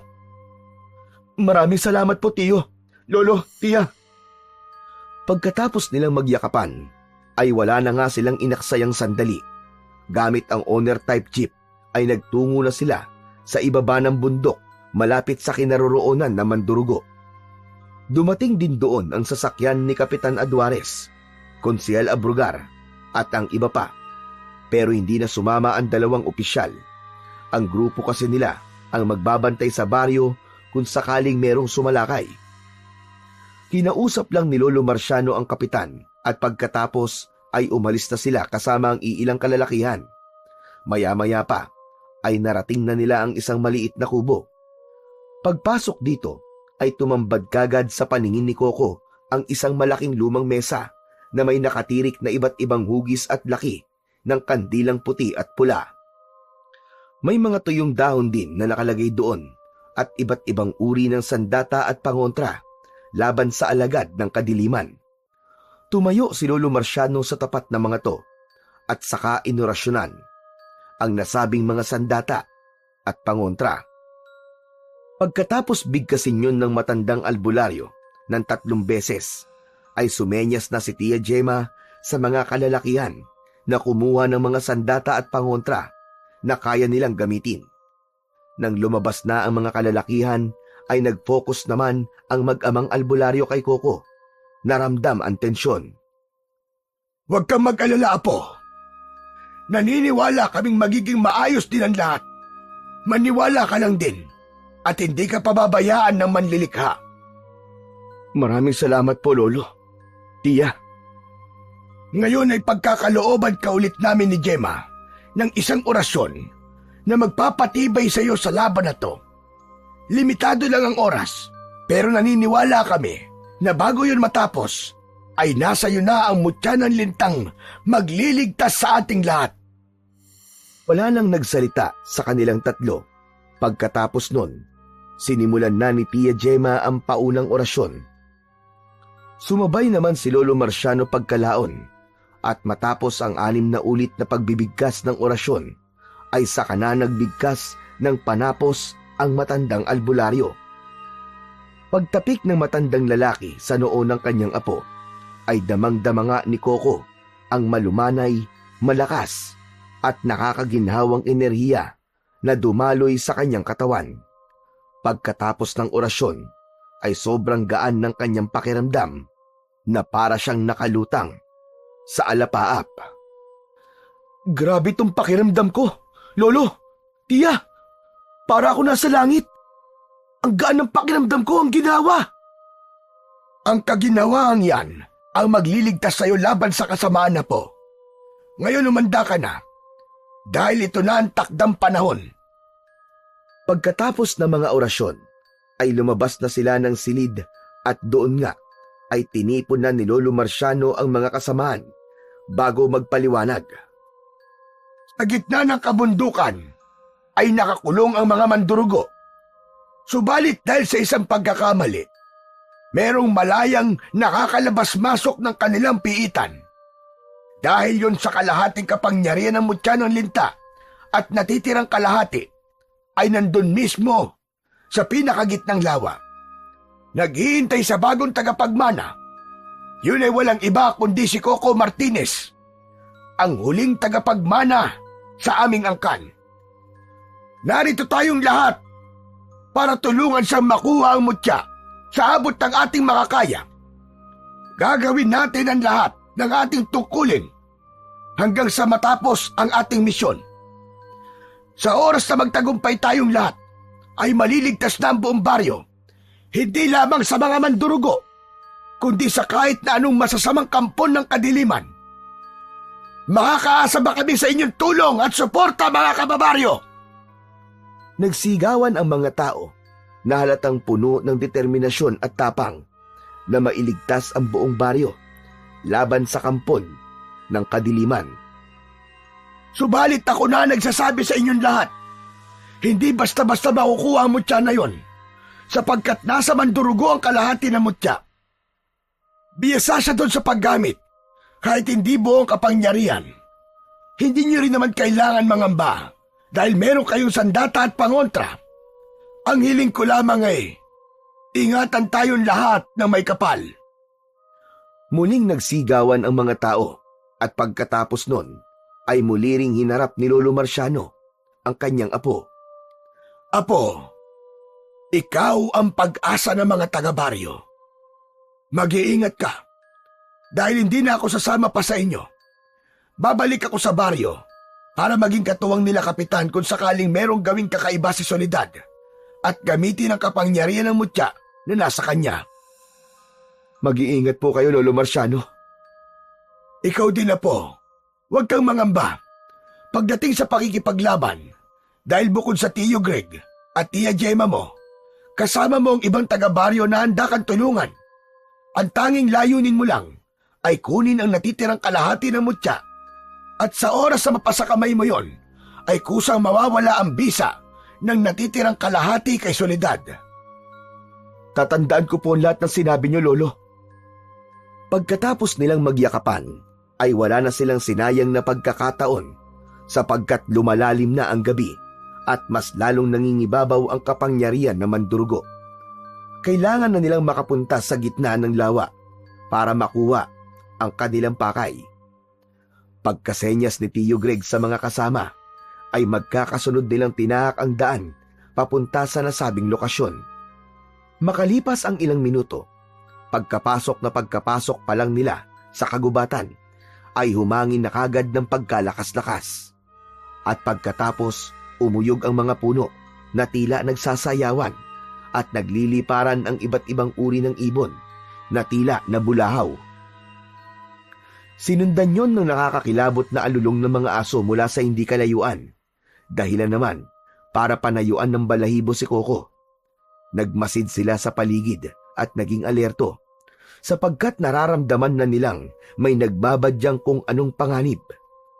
Maya-maya pa, nakarinig na sila ng kung anong mga bungisngis hanggang sa palakasyon ng palakas.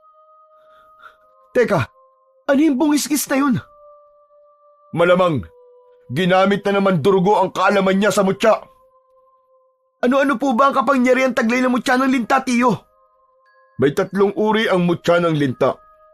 Ang itim, puti, at ang kumikinang. Ang taglay na mutya ng angkan natin ay kumikinang na siyang pinakamalakas na uri sa 3. Marami itong tinatagong kapangyarihan at isa na roon ang kakayahang malampasan ng anumang sumpa. Ito ang dahilan kung bakit malaya nakakalabas-masok si inay kahit pa sa selyado ang gubat. Pangalawa, may kakayahan tong makakontrol ng mga mahihinang klase ng alagad ng kadiliman, katulad na lamang ng lamang lupa, masasamang elemento, engkanto o kung ano-ano pang nandito sa gubat. Maliban sa tao at hayop. Basta, marami pa tong tagong kapangyarihan na ang tanging tagapangalaga lang ang makakadiskubre sa kanyang panahon at oras. Ganun po pala. Salamat po sa mga sinabi niyo, Tiyo. Natigilan na silang lahat sapagkat mas tumindi pa ang mga bungisngis na kanilang naririnig. Naging alerto ang lahat, katulad ng bili ni Lola Marciano, hanggang sa magkakasunod na nagsulputan ang iba't ibang uri na mga lamang lupa. May mapupulang mga mata, para tong mga diwende, pero na magngitian ay biglang tumambad sa kanilang lahat ang matatalim nitong mga pangil. Ganun na lang ang gulat ni Coco sapagkat sa unang pagkakataon ay ngayon lang siya nakakita ng ganong klaseng nilalang. Humanda kayo lahat! Nandyan na mga kalaban! Ano mga yan? Mga laman lupa yan na nabahira ng kapangyarihan ng mutya ng linta, kaya mas tumindin taglay nilang kapangyarihan at kadiliman. Nang sumalakay ang mga yon, ay mabilis na natugis ng mga kalalakihan ng walang kahirap-hirap ang mga elemento na yon. Naghalo naman ang takot at tuwa kay Coco matapos makita ang nangyaring labanan, pero napawi ang nararamdaman niyang tuwa dahil meron pang dumating na isang uri ng halimaw. Nangingintab ang maitim nitong mga balat, namumula at namimilog ang mga matang matalim kung makatingin, patulis ang hugis ng tenga, nakausli ang mga buto, mahaba ang pangil, naglalaway at umaangil na parang asong ulol. Pagkakita roon, ay kagad kinumutan ng takot ang binata. Bigla tuloy siyang napasiksik sa isang puno, habang sina Tio Greg, Tia Gemma at ang iba pang mga kalalakihan ay nakipaglaban sa mga halimaw na hindi rin nila mawari kung anong klase. Habang tinitignan niya ang mga kasama, ay hindi niya rin alam ang gagawin. Bigla na lang kasing nangatog ang kanyang mga tuhod sapagkat unti-unti na siyang nilalamon na matinding pagkakasindak. Sa isang iglap ay parabang nawala ang kaninang tapang na bitbit niya. Bakit ganito ang nangyayari sa akin? Anong nangyayari sa akin? Dahil doon ay hindi niya namalayan ang isang dambuhalang halimaw na biglang sumalakay sa kanya mula sa likuran. Sinunggaban siya nito sa liig. Mabuti na lang ay meron siyang orasyon na proteksyon, kaya naputol lang ang matatalim na pangil ng kalaban na ikinagulat niya rin. Ano nangyari? Dahil yun sa orasyon na ginawa nila Tatay at Gemma kanina. Natigilan na si Tio Greg sa pagsasalita sapagkat kitang-kita niya kung paano ubod lakas na idinikit ng halimaw si Coco sa isang puno. Tumama ang ulo niya sa puno, dahilan para makaramdam siya na matinding pagkahilo. Hindi na rin tuloy masyadong maintindihan ng binata ang pangyayari dahil sa panlalabo ng paningin, pero nakita niyang humandusay na ang malaasong halimaw matapos tong sabay na puntiryahin ng kanyang Tio Greg at Tia Gemma gamit ang kanilang mga sandata. Susubukan niya pa sanang tumayo, kaya lang ay tuluyan nang nagdilim ang kanyang paningin at nawalan ng malay tao. Napadilat na lang siya matapos niyang marinig ang pamilyar na boses. Kumodekta ako sa iyo gamit ang kapangyarihang taglay ng mutya ng linta. Pero limitado lang to dahil hindi mo ang mutyang nasa akin. Oo nga.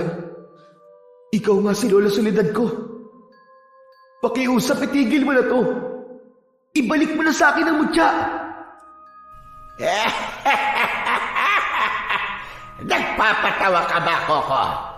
Kung gusto mo makuha ang mutya, bilisan mong pumunta sa lawa at hihintayin kita.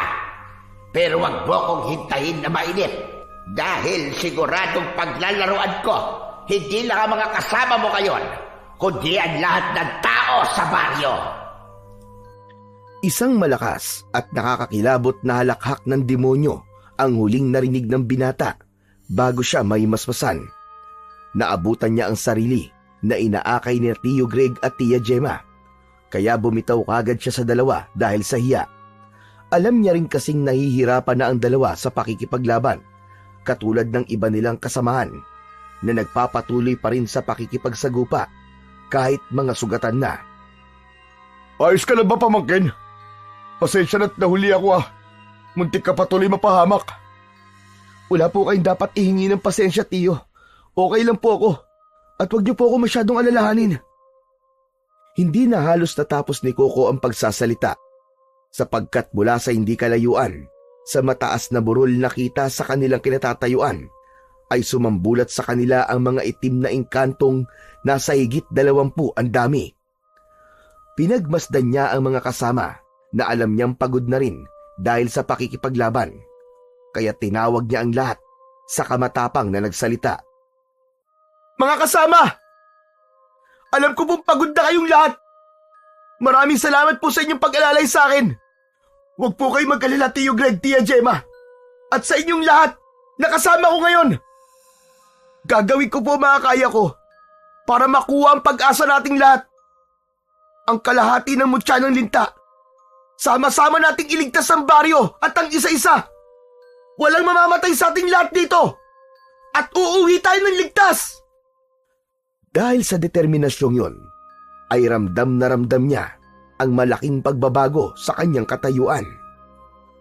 Maya-maya pa, pagkatango ni na Tio Greg at Tia Gemma at ng iba pa, ay sabay-sabay silang napatingin sa kalangitan sapagkat pansamantalang natakpan ng ulap ang bilog na buwan at mga bituing nagniningning na siyang nagdidilig ng liwanag sa buong kagubatan. Sinundan yun na magkakasabay na paghiyaw ng mga engkantong itim na nasa ilalim ng kapangyarihan ng mandurugo. Pagkalaon ay magkakasunod tong sumalakay sa kanilang lahat. Maganda kayo mga kasama! Pasugod na sila!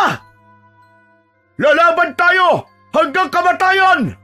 Huwag kayong papayag na sila magwagi! Taglay natin ang orasyon ng pinakamauhusay na albularyo sa ating baryo! Ipagmalaki natin to at ipakita sa mga alagad ng kadiliman na to na hindi nila tayo kayang gapiin kahit tayo ay mga tao lang! Ang unang sumalakay na engkantong itim na sumulpot sa isang malaking puno ay kagad tinamaan ng tulos na gamit ni Tio Greg. Sinundan yun ng paghagis naman ng tabak ni Tia Gemma. Ngumiti naman si Coco pagkakita sa mga yon dahil sa buong buhay niya ay ngayon niya lang nakita ang tiyo at tiya na makipaglaban. Bigla tuloy naisip ng binata na nung kabataan ng kanyang tatay Rigor, marahil ay ganito rin yun makipaglaban. Tila nabasa naman ni Tio Greg ang laman ng kanyang isip, kaya habang nakikipagtunggali sa isang engkantong itim, ay napangiti yung nagsalita na hindi alintana ang pagod. Natapa kami ni Kuya Rigor. Alam na namin na siya susunod sa yapak ni tatay na dati rin tagatugis sa mga aswang at kung ano-ano pang masasamang alagad ng kadiliman. Kung ganun po, gusto ko rin po maging katulad yung lahat dahil isa akong Martinez at nasa lahi natin ang pagiging manunugis. Pinapangako ko pong magiging mahusay ako. Tiyo! Tiya! Pagkasabing yon, ay sa kanya naman buong lakas at tapang na sinalubong ang dalawang engkantong itim na naglalaho pa sa dilim. Tinanggal niya ang nakabigkis na kadena sa katawan at saka to pinalo sa dalawang kalaban na naghihiyaw sa ere bago tuluyang sumabog ang mga katawan. Mamatay na kayong lahat! Mga impaktong kampon ng kadiliman! Nagulat ang lahat sa kanilang nakita sapagkat tila naging isang tunay na mandirigma si Coco na katulad nga noon ng kanyang ama. No! Magsilapit kayo! Ano?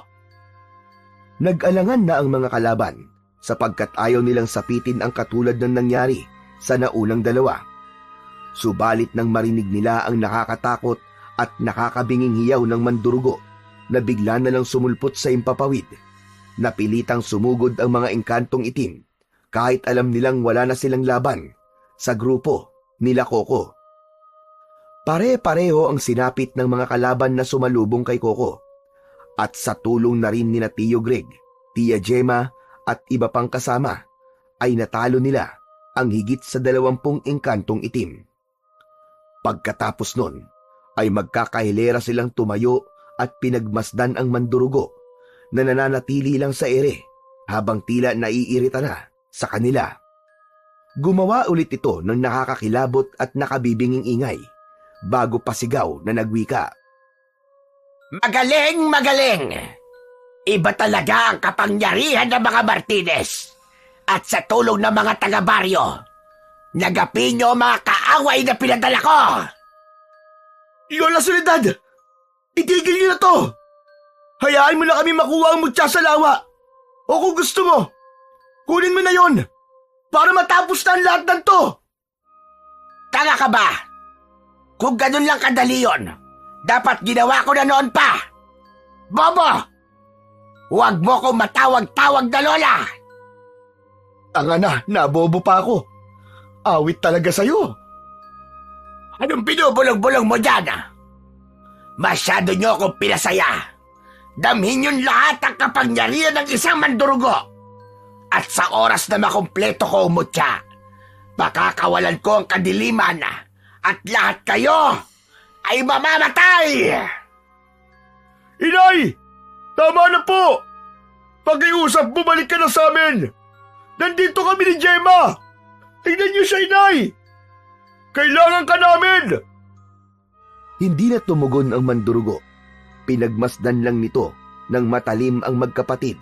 Nakitang-kita naman sa mga mata ang matinding pangungulila sa kanilang ina. Pagkatapos nun, ay gumawa naman to ng isang nakakapangilabot at nakakabinging ingay bago lumipad palayo at maglaho na parang bula. Tiyo, tiya, huwag po kayo mag-alala. Babawiin po natin si Lola Soledad at matatapos po ang lahat ng ito.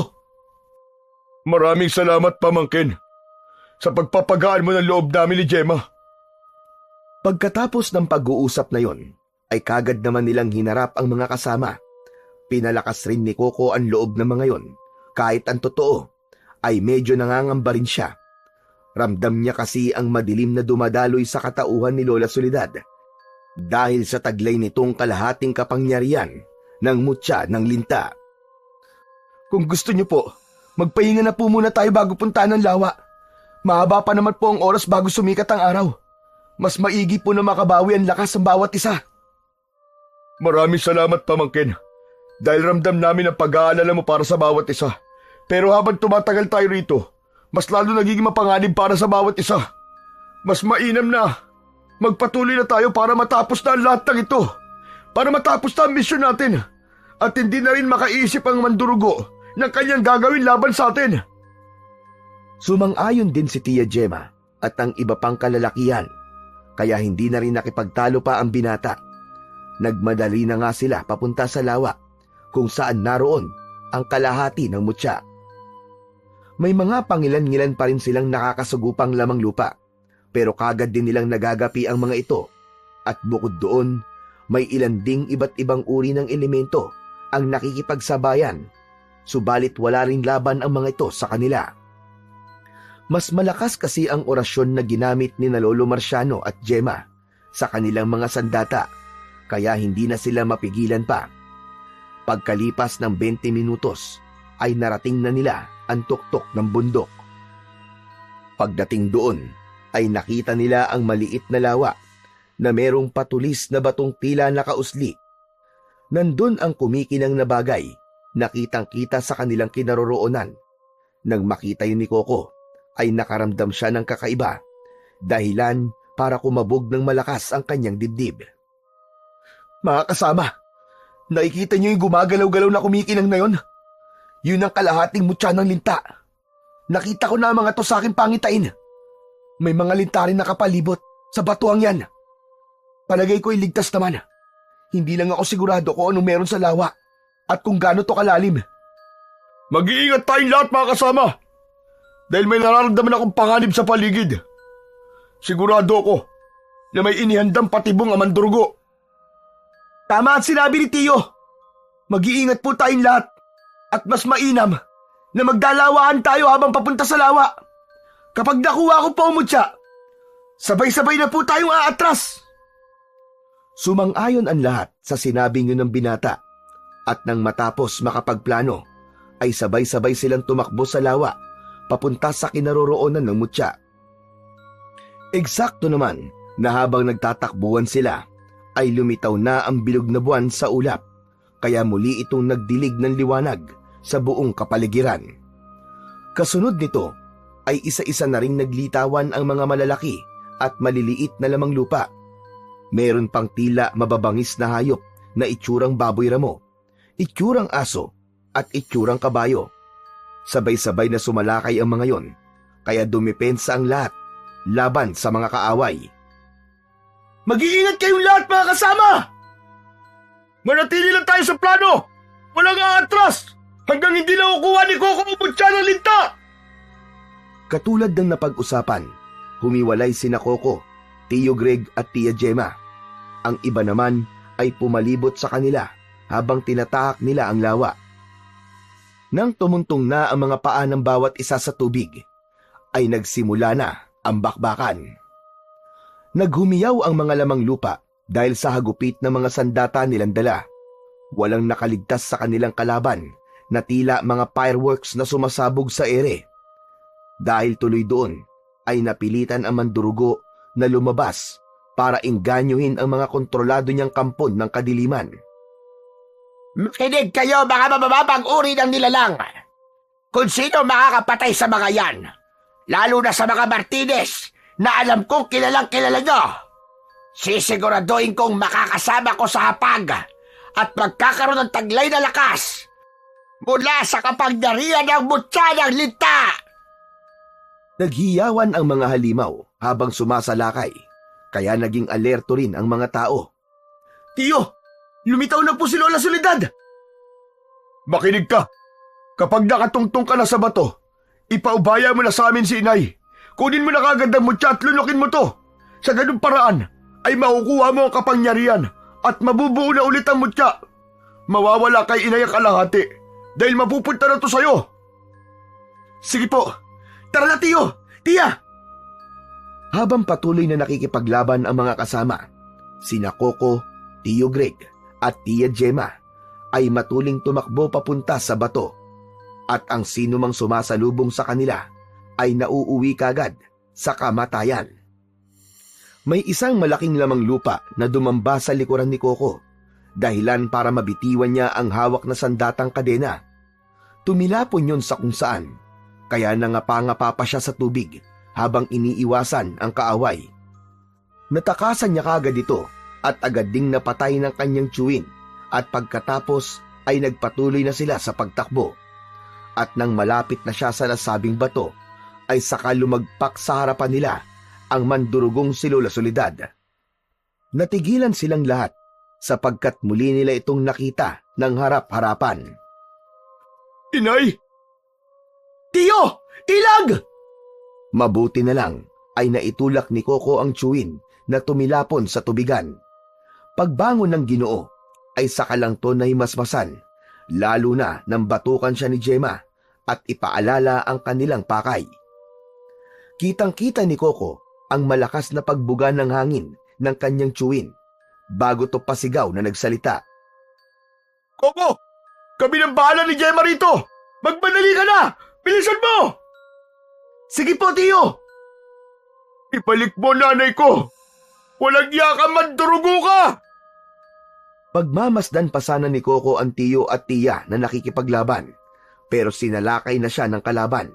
Mabuti na lang ay nakailag siya at tumuntong sa bato. Dali-dali niyang hinanap ang kumikinang nalinta, pero tila mailaptos sa kanya. Huwag mo na akong pahirapan pa, mutya ng linta! Utang na loob! Huwag mo na akong pahirapan pa! May sumalakay na naman na lamang lupa, dahilan para mahulog si Coco sa tubig tabang. Hindi naman siya nagpatinag. Pagkatapos nun, nang lumapit ang dambuhalang lamang lupa, ay mabilis siyang umikot at ginamit ang natitirang sandata. Subalit gano'n na lang ang gulat niya dahil hindi natinag ang katawan nito na parang bato. Napangiti lang ito bago muling umatake. Lumundag naman si Coco at muling kumapit sa bato sa kahinanap ang kumikinang nalinta hanggang sa makita niya to. Nang dadakmain na niya, ay muli siyang inatake ng dambuhalang lamang lupa na naglalaway pa habang nakatingin sa kanya at tuwang-tuwa. Ibang tao muna sa lakayin mo, pambira ka naman eh! Huwag na ako! Umungot lang ang halimaw at muling umatake. Mabuti na lang ay may 2 tao na tumulong sa kanya. Dahilan para sumabog sa kawalan ang nasabing kaaway. Maraming salamat sa inyo! Hindi pa niya natatapos ang pagsasalita ay nagulat na siya sa nakita. Ang 2 lalaking tumulong kasi sa kanya ay bigla na lang napugot ang ulo matapos dumaan ang mandurugo. Tumalsik sa harapan niya ang mga ulong yon habang dahan-dahan na lumalapag ang mandurugo sa tubig. Ngayon, kunin mo na ang mutya para mabuo na ito. Anong ginawa mo kay Tio Greg at Tia Gemma? Bakit hindi mo sila pagmasdan? Ganun na lang ang gulat ni Coco pagkakita sa kanyang tiyo at tiya na nakahandusay na sa tubig at duguan ng katawan. Hindi niya matukoy kung buhay pa ang mga yon dahil magulo na rin ang paligid. Mga anak mo sila, Lola! Mga anak mo sila! Wala kong anak na mahihina. Ngayon, sige na, kunin mo na ang butya. Sumalakay ang nagngangalit na aswang kaya umikot si Coco sa batuan. Sa gitna ng labanan, ginamit ng binata ang kanyang talas ng isip. Habang nagtatago, ay hinahanap niya ang nagniningning na linta at nang makita niya ito, ay kagad din niyang dinakma. Sa kabutihang palad, ay nakuha niya ito at kagad na nilulun. Nakaramdam siya ng sakit ng tiyan hanggang sa uminit ng uminit ang kanyang katawan. Pagkakita sa kanya na mandurugo, ay sumalakay ito para siya ay patayin at makuha ng buo ang mutya. Kaya lang ay nahuli na ito dahil inilublob ng binata ang sarili sa ilalim ng tubig. Nagulat ang mandurugo at maya-maya pa ay napahiyaw na to ng husto matapos maramdaman ang matinding pagbabago sa kanyang katawan. Walang hiya ka! Ibigay mo sa akin ang butya! Akin na ang butya! Papatayin ko kayong lahat! Papatayin ko kayong lahat! Sinubukan pang umalma ng mandurugo, subalit huli na ang lahat sapagkat unti-unti na tong lumiyab pero kulay asul. Nagulat din ang lahat sa kanilang nakita, pero mas inunang lapitan ni Coco ang kanyang tiyo Greg at tiya Gemma matapos niyang lumutang sa tubig. Ginamit niya kagad ang kapangyarihan ng mutya para mapagaling ang dalawa at sa kabutihang palad ay gumaling ang mga ito. Susubukan niya rin sanang iligtas ang dalawa pang tao na tumulong sa kanya kanina, pero hindi niya na maisalba dahil pugot na ang mga ulo ng mga yon. Nang tuluyan niyang makumpleto ang mutya, sa kasamaang palad ay hindi na nabawi si Lola Soledad. Natuluyan ng naging abo matapos masunog. Malungkot man ang pangyayaring yon, tinanggap na rin nila dahil buong baryo naman ang nailigtas. At ngayong nasa kamay na ni Coco ang mutya ng linta, imasasagip niya na rin si Tatay Rigor sa lumalala nitong depresyon pagka-uwi niya sa Maynila. Makalipas ang 1 taon, ay bumalik ang mag-ama sa probinsya kung saan ay muling nagkasundo ang mag-amang si Lolo Marciano at si Tatay Rigor. Nabuo muli ang pamilya ng Martinez sa awa ng Diyos. Namuhay silang payapang magkakasama at ni minsan wala nang mandurugo o kahit na anong kampon ng kadiliman ang sumalakay muli sa kanilang baryo. Naniniwala silang lahat na basta tulong-tulong at sama-sama sa iisang layunin ay walang kahit na anong puwersa ng kasamaan ang tatalo sa isang pamilyang nagtutulungan at nagmamahalan.